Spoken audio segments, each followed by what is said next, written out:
As we had talked about in our previous video, I did 6 weeks of 15 hours of overtime per week. We officially ended it, and I'm so happy I ended it. I will never be doing that again.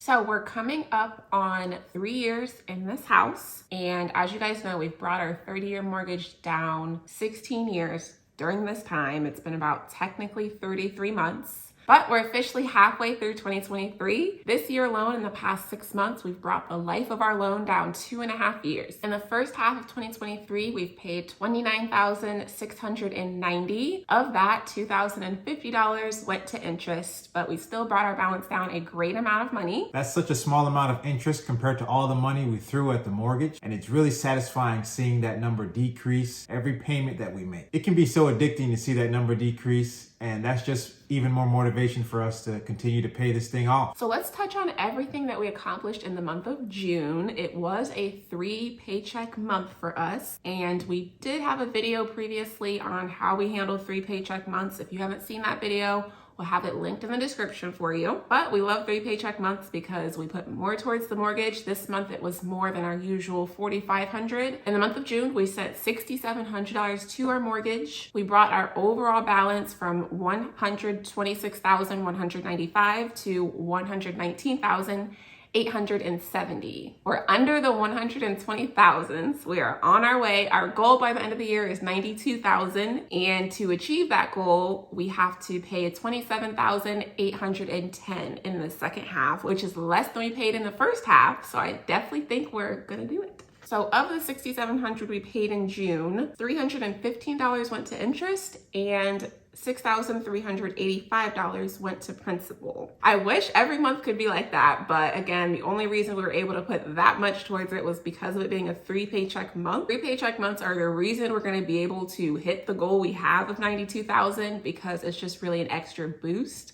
We put $2,000 extra to the mortgage because of 3 paycheck months alone. So in other news, in the month of June, we got about $30 in cash back just from using our credit cards. Use our credit cards for everyday purchases. And we had $59 from our high yield savings account interest. So altogether, that's over $90 just for either parking our money somewhere or spending on purchases that we already used. Those are invaluable resources just to put extra money on your mortgage, because you're already gonna do them.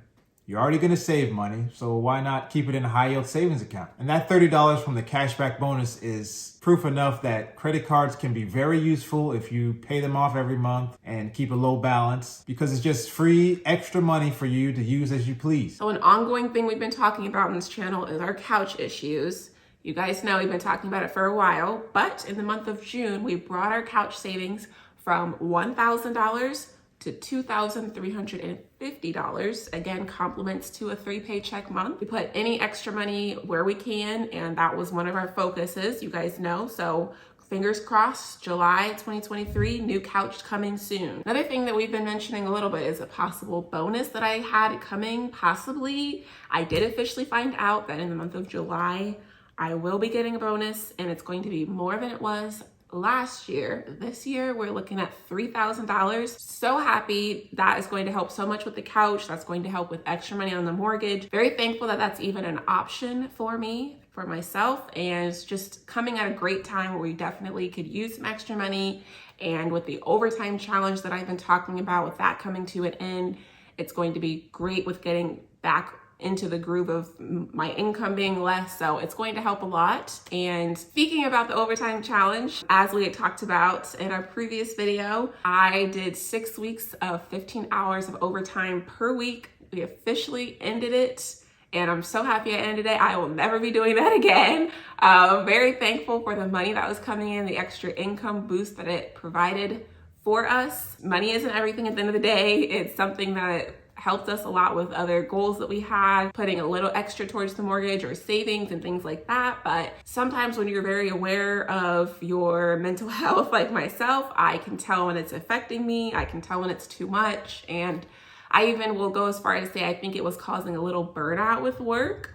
Luckily I timed it perfectly, so the first week of July is time off for myself. I know that moving forward, I'm going to stick with my 10 hours per pay period, and hopefully once this house is paid off, I will not need to have scheduled overtime at all. I'll just be completely done with that. That's one thing I'm looking forward to a lot with once we have a paid off house. And that's the whole goal of us trying to pay this thing off. We're working harder now so we can relax later. We're taking all the sacrifices early on, so once the mortgage is paid off, we won't have to work overtime. We won't have to work as much, and we'll have so much disposable income that we can use for ourselves and our family. As we talked about in previous videos or earlier on in the year, one thing that we were really focusing on for 2023 is saving money, just because, of course, everyone knows savings is equally as important, if not maybe even more important than paying off debt, depending on your situation. With us, we wanted to do both, paying down our mortgage and saving money. One of our goals that we talked about at the beginning of 2023 was saving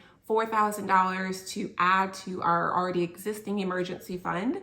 And we are here to report that we are right on track. At halfway through the year, we have saved $2,000 of that $4,000. We save monthly the same amount every month. If you haven't seen that video from our 2023 goals, definitely check that out. Each month we save towards all things that we could end up needing. So property taxes, which just taxes overall, emergency funds, reoccurring bills that might come up, all of that. So if you are someone who doesn't have a savings account set aside, definitely suggest saving a little bit of money every time you get paid.